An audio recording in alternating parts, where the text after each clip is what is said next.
unlimited numbers of jobs and housing for the people of the area. Do a real job, do something different. Just can't go back. If you go back, it's going to end up the same way it has for 100 years. I'm hopeful that this ceasefire could be the beginning of a larger and more enduring peace that will end the bloodshed and killing once and for all. With the same goal in mind, my administration has been moving quickly to restore trust in the alliance and rebuild American strength throughout the region. And we've really done that. We're a respected nation again. A lot's happened in the last couple of weeks. We are actually a very respected nation again.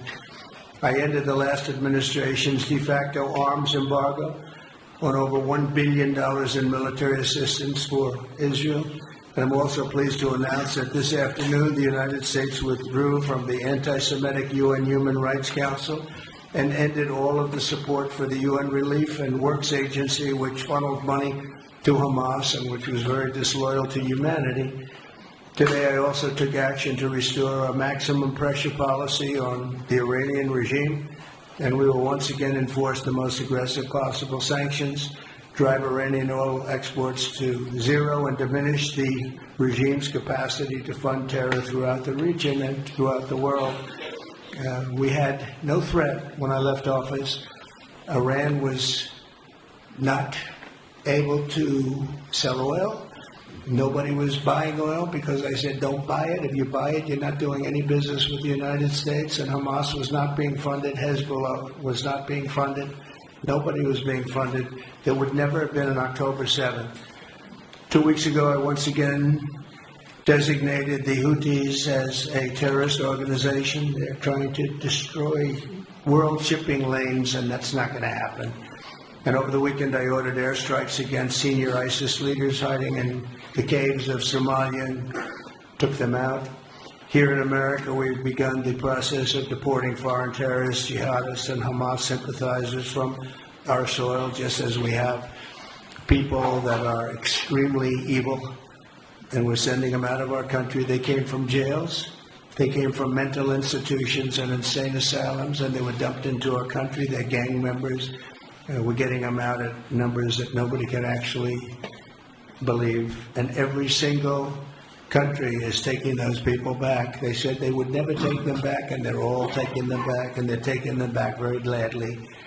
And I recently signed an executive order combating the vile wave of anti-Semitism that we've seen in the aftermath of the October 7th attacks. Together, America and Israel will renew the optimism that shined so brightly just 4 years ago. It was really a bright, beautiful light. We will restore calm and stability to the region and expand prosperity, opportunity, and hope to our nations and for all people of the Middle East, including the Arab and Muslim nations. Very important. We want the Arab and Muslim nations to have peace and have tranquility and have great lives. I'd like to now invite Prime Minister Netanyahu to say a few words, and we'll take some questions afterwards. Thank you very much. Thank you, Mr. President. I'm honored that you invited me to be the first foreign leader to visit the White House in your second term. This is a testament to your friendship and support for the Jewish state and the Jewish people. I've said this before, I'll say it again. You are the greatest friend Israel has ever had in the White House.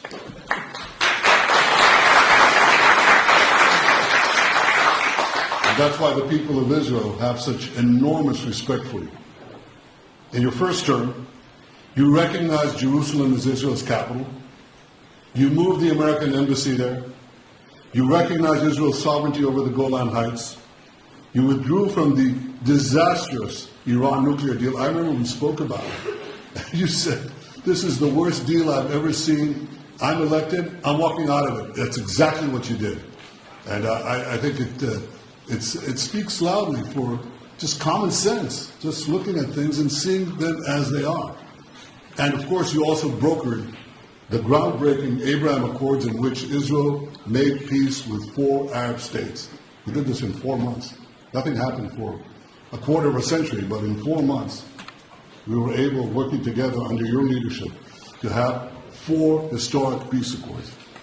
And now in the first days of your second term, you picked up right where you left off. Your leadership helped bring our hostages home, among them American citizens. You freed up munitions that have been withheld from Israel. They had been withheld from Israel in the midst of a 7-front war for our existence. And you just freed them. You ended unjust sanctions against law-abiding Israeli citizens. You boldly confronted the scourge of anti-Semitism. You stopped funding, as you just said, international organizations like UNRWA that support and fund terrorists. And today, you renewed the maximum pressure campaign against Iran. Ladies and gentlemen, all this in just 2 weeks. Can we imagine where we'll be in 4 years? I can. I know you can, Mr. President. For our part, we in Israel have been pretty busy too. Since the horrendous October 7th attack, we've been fighting our common enemies and changing the face of the Middle East. On that infamous day, Hamas monsters savagely murdered 1,200 innocent people, including more than 40 Americans. They beheaded men, they raped women, they burned babies alive, and they took 251 people hostage to the dungeons of Gaza. And after this worst attack on Jews since the Holocaust, Iran and its henchmen in the Middle East were absolutely ecstatic. Haniya praised the massacre. Sinwar said that Israel was finished. Nasrallah boasted that Israel was, here's what he said, as feeble as a spider's web. Well, Mr. President, Haniya is gone. Sinwar is gone. Nasrallah is gone. We've devastated Hamas. We decimated Hezbollah. We destroyed Assad's remaining armaments. And we crippled Iran's air defenses. And in doing this, we've defeated some of America's worst enemies. We took out terrorists who were wanted for decades for shedding rivers of American blood, including the blood of 241 Marines murdered in Beirut. We accomplished all this with the indomitable spirit of our people and the boundless courage of our soldiers. The Bible says that the people of Israel shall rise like lions, and boy did we rise. Today, the roar of the Lion of Judah is heard loudly throughout the Middle East. Israel has never been stronger, and the Iran terror axis has never been weaker. But as we discussed, Mr. President, to secure our future and bring peace to our region, we have to finish the job.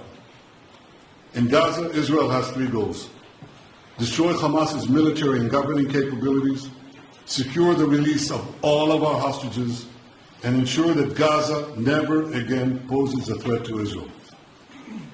I believe, Mr. President, that your willingness to puncture conventional thinking that has failed time and time and time again, your willingness to think outside the box with fresh ideas will help us achieve all these goals.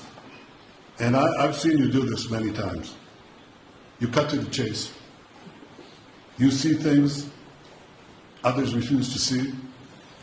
You say things others refuse to say. And after the jaws drop, people scratch their heads and they say, you know, he's right. And this is the kind of thinking that enabled us to bring the Abraham Accords. This is the kind of thinking that will reshape the Middle East and bring peace. We also see eye to eye on Iran. That's the same Iran that tried to kill us both. They tried to kill you, Mr. President. They tried through their proxies to kill me. We're both committed to rolling back Iran's aggression in the region and ensuring that Iran never develops a nuclear weapon. Mr. President, ladies and gentlemen, Israel will end the war by winning the war. Israel's victory will be America's victory. We will not only win the war, working together, we will win the peace. With your leadership, Mr. President, and our partnership, I believe that we will forge a brilliant future for our region and bring our great alliance to even greater heights. Thank you. Thank you very much, David. Very much. Thank you. JD, please, Vice President, stand up. He's been doing a good job. He's been working very hard on all things, but this in particular. We'll take some questions, please. Yes, ma'am. Go ahead, please. Go ahead. Yeah, go ahead. Can a normalization deal with Saudi Arabia be achieved without the acknowledgement of the Palestinian state? That's looking for you too, Mr. Prime Minister. And Mr. President, given what you've said about Gaza, should the U.S. send troops to help secure the security mechanism? So Saudi Arabia is going to be very helpful, and they have been very helpful. They want peace in the Middle East. It's very simple. We know their leader and their leaders very well. They're wonderful people, and they want peace in the Middle East.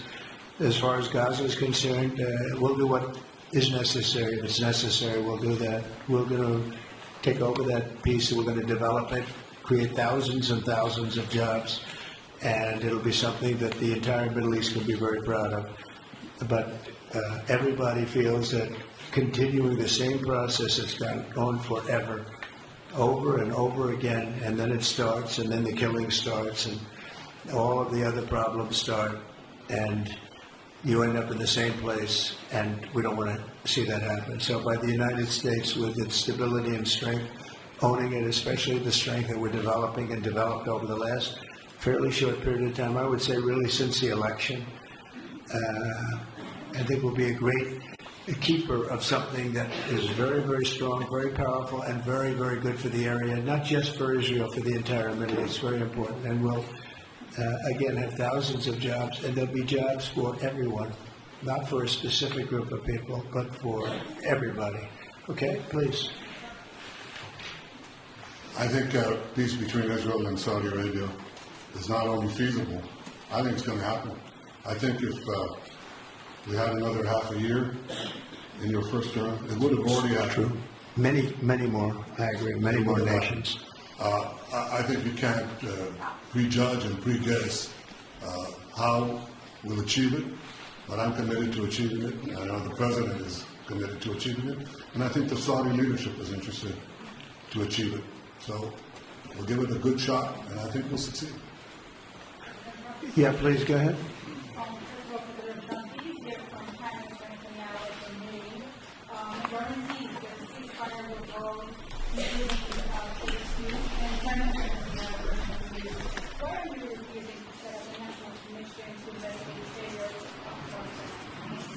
Well, I can't tell you whether or not the ceasefire will hold. We've done, I think, a very masterful job. We weren't helped very much by the Biden administration, I can tell you that. But we've gotten quite a few hostages out. We're going to get more out. But we're dealing with very complex people. And we are going to see whether or not it holds. We certainly want to have more come out. They've come out damaged in many ways, very damaged people. But they're going to get better, and they're going to be strong, and they're going to have a good life. And we hope to get as many as possible out. Whether or not it holds, I don't know. We hope it holds. We hope it holds. I think that at the appropriate time, which I think will enable us to really investigate what happened, what were the causes of the failures, by an independent commission that will be accepted by the majority of the people. We don't want it accepted by one half of the people and not the other. I think we should have it, and we should find out exactly what happened. I'm insisting on it. And believe me, it will surprise a lot of people. Kelly. You are talking about, thank you, Mr. President, Mr. Prime Minister. You are talking tonight about the United States taking over a sovereign territory What authority would allow you to do that? Are you talking about a permanent occupation there, redevelopment? And Mr. Prime Minister, do you see this idea as a way to expand the boundaries of Israel and to have a longer peace, even though the Israeli people know how important that land is to you and your citizens, just as the space is inherited by the Palestinians as well? I do see a long-term ownership position, and I see it bringing great stability to that part of the Middle East and maybe the entire Middle East. And everybody I've spoken to, this was not a decision made lightly. Everybody I've spoken to loves the idea of the United States owning that piece of land, developing and creating thousands of jobs with something that will be magnificent in a really magnificent area that nobody would know. Nobody can look because all they see is death and destruction and rubble and demolished buildings falling all over. It's just a terrible sight. I've studied this very closely over a lot of months, and I've seen it from every different angle, and it's a very, very dangerous place to be, and it's only going to get worse. And I think this is an idea that's gotten tremendous, and I'm talking about from the highest level of leadership, gotten tremendous praise. And if the United States can help to bring stability and peace in the Middle East, we'll do that. I mentioned again tonight our three goals, and the third goal is to make sure that Gaza never poses a threat to Israel again. President Trump is taking it to a much higher level. He sees a different future for that piece of land that has been the focus of so much terrorism, so many attacks against us, so many trials and so many tribulations. He has a different idea, and I think it's worth paying attention to this. We're talking about it. He's exploring it with his people, with his staff. I think it's something that could change history, and it's worthwhile really pursuing this avenue. Yeah, that's good. Go ahead. President, a question for you. Can you hear me? Yeah. So before rebuilding Gaza again, obviously it's all the hostages, and one of them is Jonathan Sanders, a very good soldier who is alive. How will you be assured that you will take out all the hostages and then rebuild? We're working very hard to get all the hostages. The word is all, and we're working very hard. So far, it's been moving along fairly rapidly, pretty much on schedule. I'd love to have them all out at one time, but we're taking them out, and tomorrow more are being released, and over the days more, and then we'll go into a phase 2. But we'd like to get all of the hostages, and if we don't, it will just make us somewhat more violent. I will tell you that, because they would have broken their word. Mr. Witkoff and his entire group have been working 24 hours around the clock, and they want them out, and promises have been made to them, and we'll see whether or not those promises will be kept. But we want all the hostages, that's right. Mr. President, do you support Israeli sovereignty in Judea and Samaria, areas which many believe is the biblical homeland of the Jewish people? Well, we're discussing that with many of your representatives. You're represented very well, and people do like the idea, but we haven't taken a position on it yet. But we will be we'll be making an announcement probably on that very specific topic over the next 4 weeks. Go ahead, please. You just said that you think all the Palestinians should be relocated to other countries. Does that mean that you do not support a two-state solution? It doesn't mean anything about a two-state or one state or any other state. It means that we want to give people a chance at life. They have never had a chance at life because the Gaza Strip has been a hellhole for people living there. It's been horrible. Hamas has made it so bad, so dangerous, so unfair to people. And by doing what I'm recommending that we do, it's a very strong recommendation, but it is a strong recommendation. By doing that, we think we're going to bring perhaps great peace to long beyond this area. And I have to stress, this is not for Israel. This is for everybody in the Middle East, Arabs, Muslims. This is for everybody. This would be where they can partake in terms of jobs and living and all of the other benefits. And I think it's very important. It just doesn't work the other way. You know, you can't keep trying. It just has been going along for so many decades, you can't even count. You just can't keep doing. You have to learn from history. You can't keep doing the same mistake over and over again. Gaza is a hellhole right now. It was before the bombing started, frankly. And we're going to give people a chance to live in a beautiful community that's safe and secure. And I think you're going to see a tremendous outflowing of support. I can tell you, I spoke to other leaders of countries in the Middle East, and they love the idea. They say it would really bring stability, and what we need is stability. Yes, sir, please. Go ahead. Thank you. Are you still committed to imposing sanctions on the ICC, despite the move being stalled in the Senate? And please, a question for the Prime Minister as well. The President has been very clear about his desire to achieve a deal with Saudi Arabia. How do you settle this if Israel is required to renew the war against Hamas in the future? Go ahead, baby. I think everybody understands that just as the President fought and defeated Al-Qaeda and ISIS, that we can't leave Hamas there because Hamas will continue the battle to destroy Israel. They'll do, you know, when in this temporary ceasefire, one of the leaders comes out, you know what he said? We're going to do October 7th again, except we'll do it bigger. So obviously, you can't talk about peace neither with Hamas or in the Middle East if this, toxic, murderous organization is left standing. Any more than you could make peace in Europe after World War II if the Nazi regime was left standing and the Nazi army was left standing. You want a different future? You got to knock out the people who want to destroy you and destroy peace. That's what we're going to do. I think that will also usher in, actually, the peace with Saudi Arabia and with others. And I think there will be others too. Yes, ma'am. Go ahead. As our expectation from you. Do you have any plan to change Afghanistan situation? Are you able to recognize Taliban? Because I'm an Afghan journalist, Afghan suffered women. Any comment about Afghanistan? What's your future plan for Afghan people? I have a little hard time understanding you. Where are you from?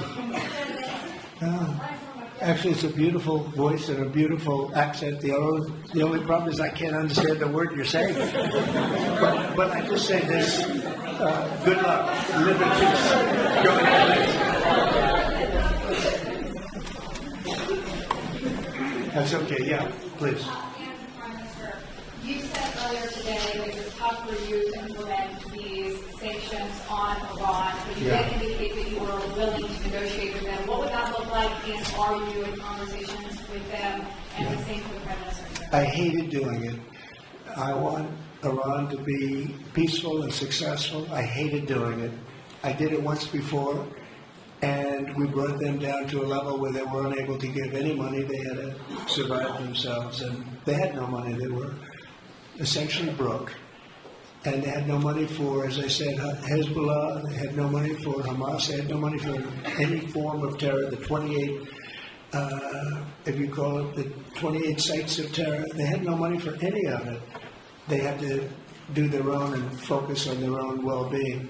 And I hated to do it then, and I hate to do it just as much now. And I say this, and I say this to Iran, who's listening very intently. I would love to be able to make a great deal, a deal where you can get on with your lives and you'll do wonderfully. You'll do wonderfully. Incredible people, industrious, beautiful, just an unbelievable group of people in Iran. And I know them well. I have many friends from Iran and many friends that are Americans from Iran, and they're very proud of Iran. But I hated to do it, just so you understand. And I hope we're going to be able to do something so that it doesn't end up in a very catastrophic situation. I don't want to see that happen. I really want to see peace, and I hope that we're able to do that. They cannot have a nuclear weapon. It's very simple. I'm not putting restrictions. They cannot have one thing. They cannot have a nuclear weapon. And if I think that they will have a nuclear weapon, despite what I just said, I think that's going to be very unfortunate for them. If, on the other hand, they can convince us that they won't, and I hope they can. It's very easy to do. It's actually very easy to do. I think they're going to have an unbelievable future. Yeah, please. You just laid out your plan for Gaza. Yes. Can you lay out your plan for Ukraine and also For Ukraine. for Ukraine? Yes. You consider yourself a strong leader. You blamed your predecessor for letting Russia to take over Ukraine. Will you demand from Putin to get out of Ukraine, from sovereign territory of Ukraine? So we're dealing right now with the subject. I don't want to spend a lot of time because we're here for another reason, but we are having very good talks, very constructive talks on Ukraine, and we are talking to the Russians. We're talking to the Ukrainian leadership. It would have never happened. That would have never happened. It should have never happened. I get reports every week, the number of soldiers, mostly soldiers now, the cities have been largely demolished. You talk about a very sad sight to see. We talk Gaza. Well, many of these cities look as bad as Gaza and worse, what's happened to them.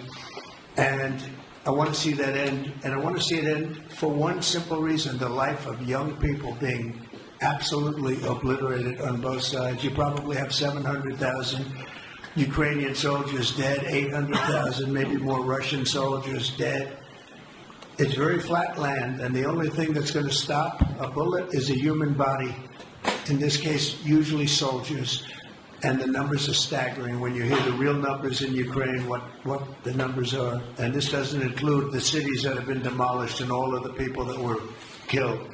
So I want to see it stop. We're having very good talks, and I think we're going to get it. I think something will be hopefully dramatically, it will rise above everything. You can't let this continue.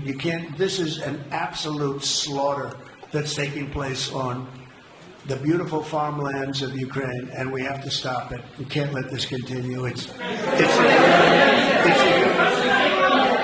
is a human tragedy, and we're going to try very hard to stop it.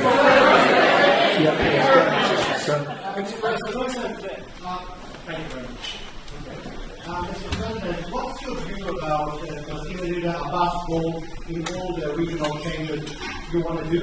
And the question for the Prime Minister, what's your view on President Trump wanting to reach a deal with Iran and offer much more active military stance to war? Go ahead, baby. Go ahead. I think the President just said something that I think is the pivot of everything that we're talking about. He said Iran cannot have a nuclear weapon. And we fully agree with that. If this goal can be achieved by a maximum pressure campaign, so be it. But I think the most important thing is to focus on the goal, which the President just did, and I fully agree with that.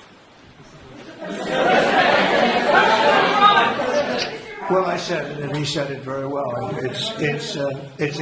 It's a campaign of pressure to see if we can get something done. He doesn't want to do what some people think will automatically happen because they're very difficult people to deal with, as you know. But if we could solve this problem without warfare, without all of the things that you've been witnessing over the last number of years, it would be, I think it would be a tremendous thing. Go ahead, please. Do you have any plans to visit Israel soon? To visit where? Israel.